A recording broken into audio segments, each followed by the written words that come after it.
नमस्कार विद्यार्थियों, my self Rajesh Gupta, assistant professor in political science, Babu Shobharam government arts college Alwar. अब हम भारतीय संविधान में भारत की जो संसदीय व्यवस्था है उसके बारे में चर्चा करेंगे। लेकिन संसदात्मक व्यवस्था पर चर्चा करने से पहले मैं जो टॉपिक है उस पर आपके समक्ष कुछ चर्चा करना चाहूंगा, उसके बारे में आपको बताना चाहूंगा। वो है संसदात्मक शासन व्यवस्था। संसदात्मक शासन व्यवस्था।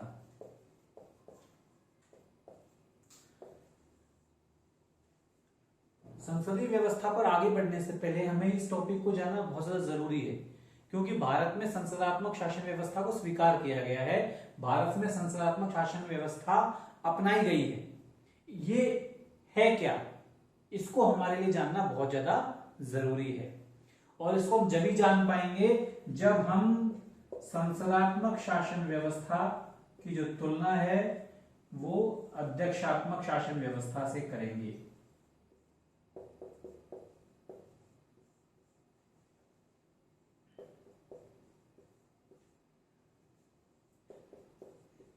संसदात्मक शासन व्यवस्था की जो तुलना अध्यक्षात्मक शासन व्यवस्था से करेंगे तो हम संसदात्मक शासन प्रणाली को बहुत अच्छे से समझ लेंगे। तो अब हम बात करते हैं सबसे पहले संसदात्मक शासन प्रणाली की।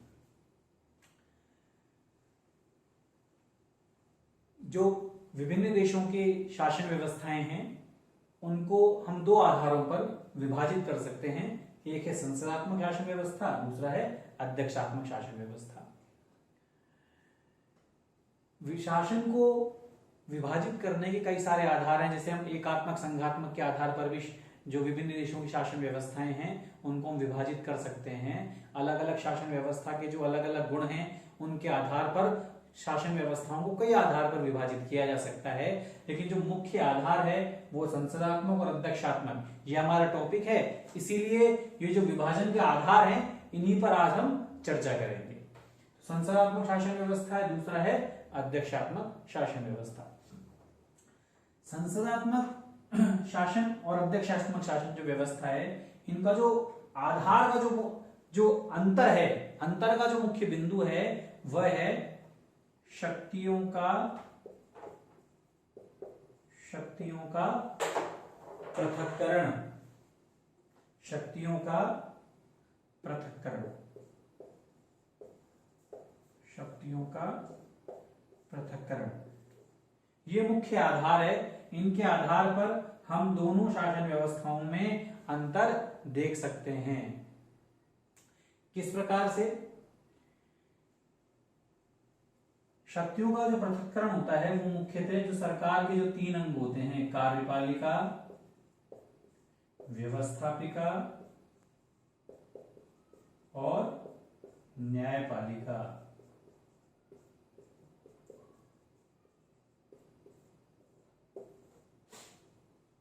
हम जानते हैं वर्तमान में सरकार के तीन अंग होते हैं मुख्यतः। एक होती है कार्यपालिका, दूसरी है व्यवस्थापिका, तीसरी है न्यायपालिका। व्यवस्थापिका अर्थात विधायिका का जो काम है वो कानूनों का निर्माण करना है। कार्यपालिका का काम है उन कानूनों को लागू करना है। और न्यायपालिका ये देखती है कि जो कानून बनाए गए हैं और जो लागू किए गए हैं वो संविधान के अनुसार हैं कि नहीं है, वो मूल अधिकारों के अनुरूप हैं या नहीं है, और यदि वो नहीं है तो उन्हें अवैध करार दे सकती है। तो इस प्रकार किसी भी लोकतांत्रिक जो शासन है उसमें सरकार के मुख्यतः तीन अंग हमें देखने को मिलते हैं, व्यवस्थापिका, कार्यपालिका और तीसरा न्यायपालिका। हम जब आधुनिक युग की बात करते हैं, आधुनिक युग की जो शुरुआत होती है, आधुनिक युग की जो शुरुआत है हम मानते हैं 1500वीं ईस्वी से मानते हैं। उससे जो पहले का जो समय है वो उस समय लोकतांत्रिक व्यवस्थाएं इतनी प्रचलित में नहीं थी। लोकतंत्र की जो शुरुआत है, बड़े बड़े जो राज्यों की शुरुआत है वो हम आधुनिक युग से मानते हैं। तो आधुनिक युग से जो पहले की जो राज्यों का जो स्वरूप था, जो शासन व्यवस्थाओं का स्वरूप था, वो लोकतंत्र के अनुरूप नहीं होता था। उस समय राजा महाराजाओं का शासन होता था और जो कार्यपालिका, व्यवस्थापिका और जो न्यायपालिका की जो शक्तियां हैं वो एक व्यक्ति या समूह में केंद्रित होती थी। उदाहरण के लिए हम बात करें तो जो पुराने हम उदाहरण देखते हैं राजा महाराजाओं के, तो कानून बनाने की शक्ति उस राजा या उसका जो गिने चुने जो लोग हैं उनके पास होती थी, वो ही उन कानूनों को लागू करते थे। और जो अपराधियों को जो दंड देने की शक्ति थी वो भी राजा और जो गिने चुने जो उसके सदस्य होते थे, समूह जो होता था, उन्हीं के पास वो शक्ति होती थी। लेकिन जब 15वीं शताब्दी के बाद आधुनिक युग की शुरुआत हुई, तो दुनिया के कई देशों में धीरे धीरे लोकतंत्र आया, बड़े बड़े राज्य बनने लगे। जब बड़े बड़े राज्य बनने लगे तो जो लोगों की स्वतंत्रता और समानता के प्रति जागरूकता बढ़ी, लोग अधिकारों की मांग करने लगे। और जब लोग अधिकारों की मांग करने लगे, और अधिकारों की मांग में सबसे बड़ी मांग ये भी थी कि जो कार्यपालिका, व्यवस्थापिका और न्यायपालिका, जो प्राचीन समय में एक राजा, एक व्यक्ति, समूह के पास जो होती थी, अब उन शक्तियों का विभाजन होना चाहिए, शक्तियों का पृथक्करण होना चाहिए। कार्यपालिका की शक्ति अलग हाथों में होनी चाहिए, व्यवस्थापिका की शक्ति अलग हाथों में होनी चाहिए, और न्यायपालिका की शक्ति अलग हाथों में होनी चाहिए। ये बहुत बड़ी मांग थी आधुनिक युग की। और धीरे धीरे जो लोकतंत्र की शुरुआत होती है, सबसे पहले हम जानते हैं ब्रिटेन में लोकतंत्र आया 1688 की जो क्रांति थी, गौरवपूर्ण क्रांति के द्वारा। इसके ब्रिटेन में आने के पश्चात अमेरिका, फ्रांस और भी कई देशों में लोकतंत्र की जो बयार आई, तो उनका जो मुख्य लक्षण यही था कि जो कार्यपालिका, व्यवस्थापिका और जो न्यायपालिका की शक्तियां हैं वो अलग अलग हाथों में होनी चाहिए, ये मांग की जाने लगी। तो जब ये मांग की जाने लगी तो इस मांग के फलस्वरूप दो प्रकार की शासन व्यवस्थाएं मुख्यतः उभर कर सामने आई। एक थी संसदात्मक शासन व्यवस्था, दूसरी थी अध्यक्षात्मक शासन व्यवस्था। और इस बात को कहने वाले, इस बिंदु को उठाने वाले बहुत बड़े विद्वान हैं मॉन्टेस्क्यू। उन्होंने कहा भी था कि कार्यपालिका, व्यवस्थापिका और जो न्यायपालिका की जो शक्ति है वो एक व्यक्ति या समूह के पास केंद्रित नहीं होनी चाहिए, एक व्यक्ति या समूह के पास नहीं होनी चाहिए, अलग अलग लोगों के हाथों में, अलग अलग वर्ग और समूह के हाथों में होनी चाहिए, तभी व्यक्ति की स्वतंत्रता सुरक्षित रह सकती है।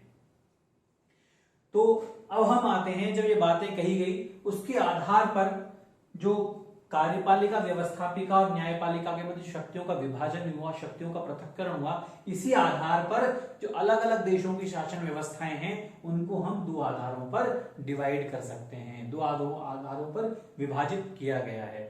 कुछ देशों में संसदात्मक मॉडल को अपनाया गया, कुछ देशों में अध्यक्षात्मक शासन मॉडल को अपनाया गया। संसदात्मक शासन व्यवस्था का जो बहुत अच्छा उदाहरण है वो हम ब्रिटेन, या इसे हम इंग्लैंड बोलते हैं सामान्यतः कई बार, वो ब्रिटेन है। अध्यक्षात्मक शासन का जो बेस्ट, सबसे अच्छा जो उदाहरण है वो अमेरिका को माना जाता है।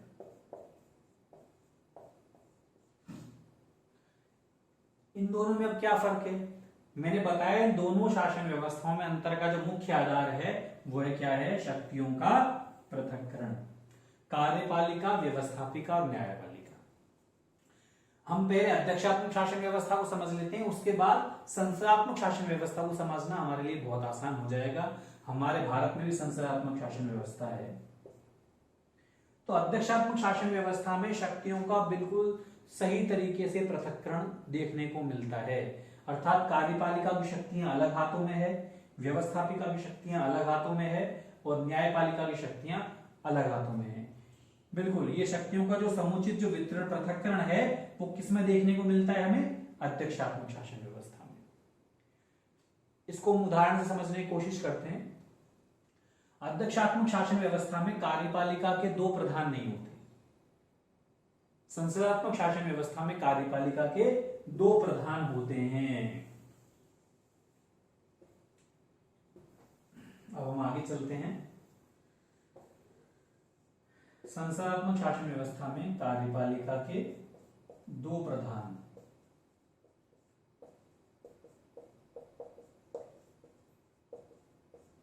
और अध्यक्षात्मक शासन व्यवस्था में कार्यपालिका का एक ही प्रधान होगा और वही होता है वास्तविक। जैसे उदाहरण के लिए मैं भारत की बात करूं मैं, तो भारत में भी कार्यपालिका के दो प्रधान हैं, केंद्र स्तर पर बात करें तो कार्यपालिका के जो औपचारिक प्रधान हैं, जो संवैधानिक प्रधान हैं, वो राष्ट्रपति हैं। लेकिन जो वास्तविक शक्ति हैं, जो शासन के जो प्रमुख हैं, वास्तविक जो प्रमुख हैं, वो हैं हमारे देश के प्रधानमंत्री। प्रधानमंत्री और मंत्री जो परिषद है वो वास्तविक मुखिया हैं, वही जो निर्णय लेते हैं, जो परामर्श, जो निर्णय लिया जाता है मंत्री परिषद के द्वारा, राष्ट्रपति उसी परामर्श के अनुसार कार्य करते हैं। तो इस प्रकार संसदात्मक शासन व्यवस्था, चाहे वो ब्रिटेन में हो चाहे वो भारत में हो, भारत में जो संवैधानिक प्रधान राष्ट्रपति हैं और ब्रिटेन में संवैधानिक जो प्रधान हैं वो वहां महारानी है, और जो वास्तविक प्रधान है वो भारत में प्रधानमंत्री है और ब्रिटेन में भी वो प्रधानमंत्री है। उसी प्रकार हम अध्यक्षात्मक शासन व्यवस्था को देखें तो अमेरिका में जो राष्ट्रपति ही कार्यपालिका का एकमात्र प्रधान है, राष्ट्रपति, और वही राष्ट्रपति जो हैं वो कार्यपालिका के वास्तविक प्रधान हैं। मतलब अध्यक्षात्मक शासन व्यवस्था में कार्यपालिका के दो प्रधान नहीं होते हैं, कार्यपालिका का एक ही प्रधान होता है और वो ही वास्तविक होता है, और अमेरिका में राष्ट्रपति ही कार्यपालिका के वास्तविक प्रधान है। जबकि संसदात्मक शासन व्यवस्था, जिसके उदाहरण ब्रिटेन और भारत हैं, वहां पर आपको कार्यपालिका के दो प्रधान देखने को मिलते हैं। जैसे भारत में राष्ट्रपति कार्यपालिका के औपचारिक प्रधान हैं, देश के संवैधानिक प्रधान हैं, और जो वास्तविक प्रधान हैं वो प्रधानमंत्री है। तो इस प्रकार हम दोनों शासन व्यवस्थाओं की तुलना करने से संसदात्मक और अध्यक्षात्मक दोनों शासन व्यवस्थाओं को बहुत अच्छे तरीके से समझ सकेंगे। दूसरी बात, अध्यक्षात्मक जो शासन व्यवस्था है में शक्तियों का पृथक्करण बहुत अच्छे से मिलेगा। मैं आपको पहले से बता चुका हूं। उदाहरण के लिए अमेरिका की बात करें, हम अमेरिका की बात करें तो यहां पर जो कार्यपालिका है का जो प्रधान है अर्थात राष्ट्रपति, वो अपने मंत्रियों को व्यवस्थापिका में से नहीं चुनता है, व्यवस्थापिका में से नहीं चुनता, अर्थात कार्यपालिका का जो चुनाव है वो व्यवस्थापिका में से नहीं होता, व्यवस्थापिका में से नहीं होता।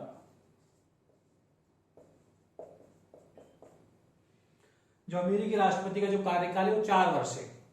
तो अमेरिकी जो राष्ट्रपति है वो अपने कार्यकाल के दौरान जो मंत्रियों का जो चुनाव करता है वो वहां की व्यवस्थापिका में से अर्थात विधायिका में से नहीं करता, वो उनका चुनाव स्वतंत्र रूप से करता है।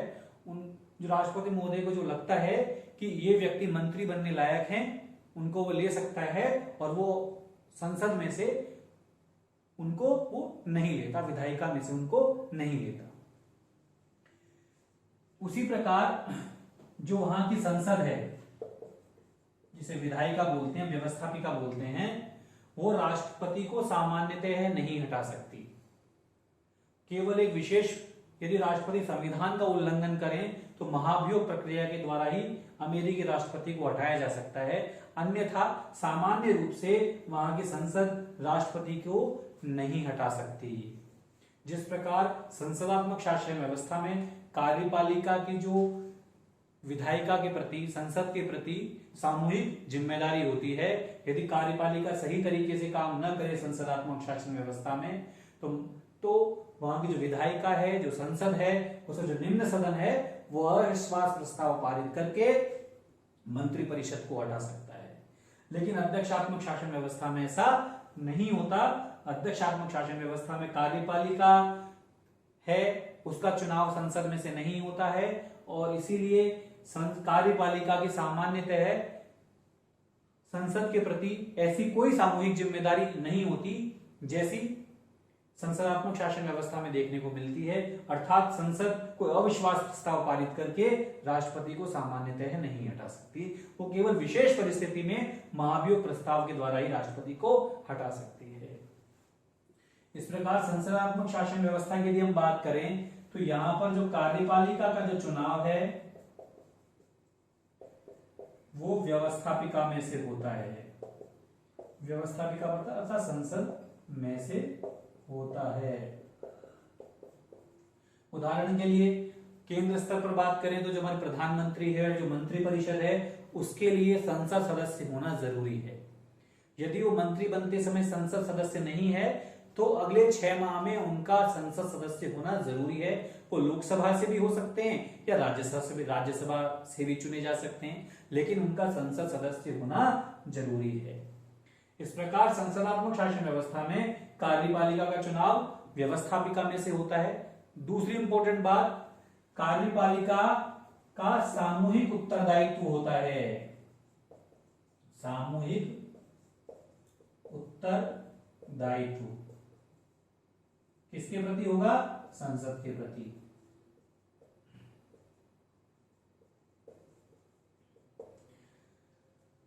और यदि कार्यपालिका सही तरीके से अपनी जिम्मेदारी न निभाए तो जो संसद का जो निम्न सदन है, लोकसभा, भारत के संदर्भ में बात करूं और ब्रिटेन के बारे में बात करूं तो वहां की संसद का जो निम्न सदन है वो कॉमन सभा।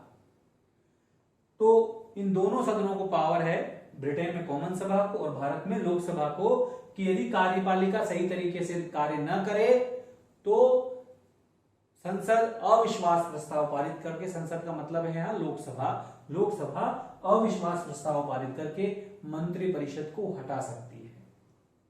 तो यहाँ कार्यपालिका का चुनाव किसमें से हो रहा है? संसद में से हो रहा है। और कार्यपालिका के सामूहिक उत्तरदायित्व भी है संसद के प्रति, अर्थात कार्यपालिका सही तरीके से कार्य न करे तो जो संसद का जो निम्न सदन है लोकसभा, वो अविश्वास प्रस्ताव करके पारित करके कार्यपालिका को हटा सकता है, मंत्रिपरिषद को हटा सकता है। लेकिन ये जो है यहां देखने को नहीं मिलता। यहां कार्यपालिका का जो सामान्य कार्यपालिका का जो प्रधान है राष्ट्रपति, उनका सामान्यतः जो कार्यकाल है वो 4 वर्ष है और उस कार्यकाल से पूर्व संसद सामान्य परिस्थितियों में राष्ट्रपति को नहीं हटा सकती है। अविश्वास प्रस्ताव जैसा संसदात्मक शासन व्यवस्था में देखने को मिलता है वो यहां पर नहीं देखने को मिलता है। तो इस प्रकार संसदात्मक शासन व्यवस्था के क्या लक्षण हो गए? यहाँ पर कार्यपालिका के 2 प्रधान हैं, एक औपचारिक एक वास्तविक। अध्यक्षात्मक शासन व्यवस्था में कार्यपालिका के एक प्रधान है, वो वास्तविक है। यहाँ कार्यपालिका का जो चुनाव है संसद में से होता है, व्यवस्थापिका में से होता है। कार्यपालिका का सामूहिक उत्तरदायित्व व्यवस्थापिका के प्रति, और कार्यपालिका सही तरीके से कार्य न करे तो व्यवस्थापिका अविश्वास प्रस्ताव पारित करके उसे हटा सकती है।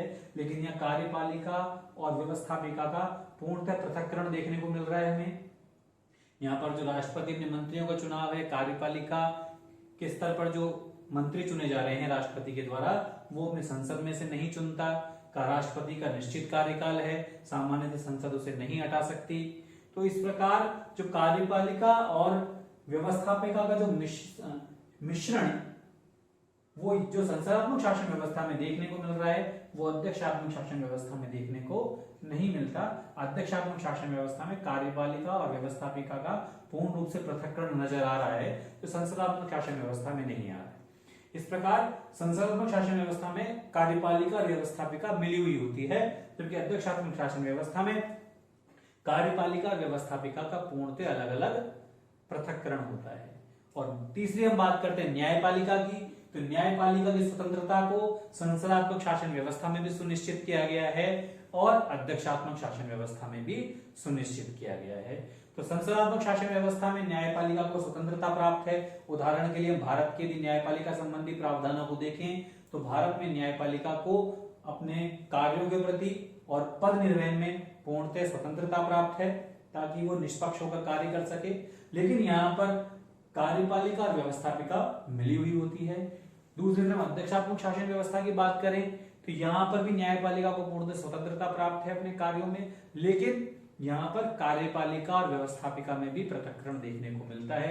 इस प्रकार कार्यपालिका, व्यवस्थापिका और न्यायपालिका के मध्य शक्तियों को जो सही रूप से जो पृथक्करण है वो हमें अध्यक्षात्मक शासन व्यवस्था में देखने को मिलता है, जबकि संसदात्मक शासन व्यवस्था में न्यायपालिका का तो पृथक्करण है। न्यायपालिका को तो पूर्णतः अपने कार्यों में स्वतंत्रता प्राप्त है, लेकिन कार्यपालिका और व्यवस्थापिका आपस में मिली हुई होती है। तो भारत में भी संसदात्मक शासन व्यवस्था को स्वीकार किया गया है। इस टॉपिक को समझने के बाद, संसदात्मक शासन व्यवस्था को समझने के बाद, हम भारत की जो संसदीय व्यवस्था है उसको बड़ी आसानी से हम समझ पाएंगे। मैंने जो भी भारतीय संविधान पर अपने वीडियो बनाए हैं उनके लिंक मैं आपको इस वीडियो के डिस्क्रिप्शन में दे दूंगा, आप वहां से उनका अध्ययन कर सकते हैं। आपका बहुत बहुत धन्यवाद। Thank you.